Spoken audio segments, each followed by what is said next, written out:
The next section covers the technical details for surgical VAD implantation.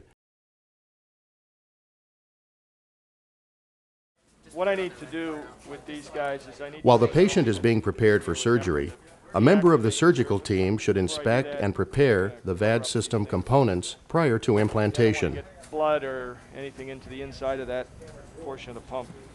The individual components, 1 or 2 pumps, and selected cannula are first removed from their sterile packaging.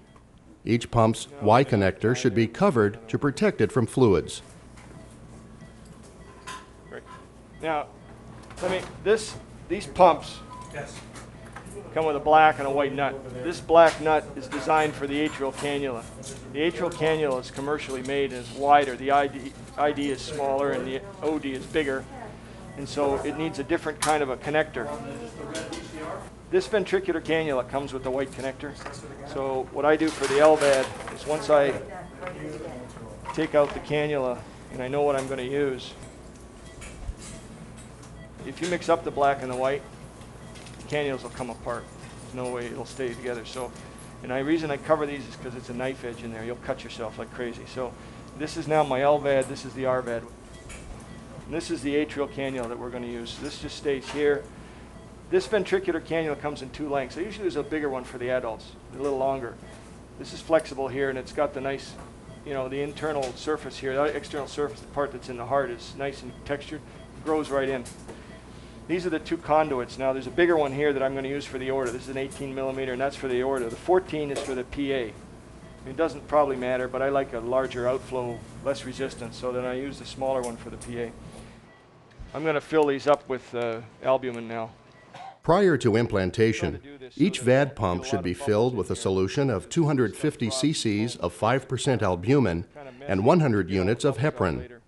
The albumin forms a protein coat on the inner surface of the VAD sac to decrease the likelihood of thrombus formation. This solution should be left in the VAD for 15 minutes before implantation. Next, the outflow graft can be pre-clotted using one of 2 methods.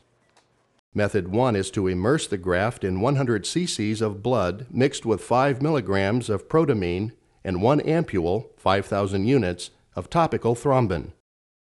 Massage this solution into the graft for 5 minutes. A gel will form on the graft. Method 2 is to place the graft in 2 units, 50 cc's per unit of cryoprecipitate, and massage it into the graft for 5 minutes. Then, remove the graft from the cryoprecipitate and place it in a basin of thrombin, 50 cc's, 1,000 units per cc, and massage the thrombin into the graft for 4 minutes. A gel will form on the graft. Inspect the graft, removing any thrombus inside the graft and the excess gel on the outside of the graft.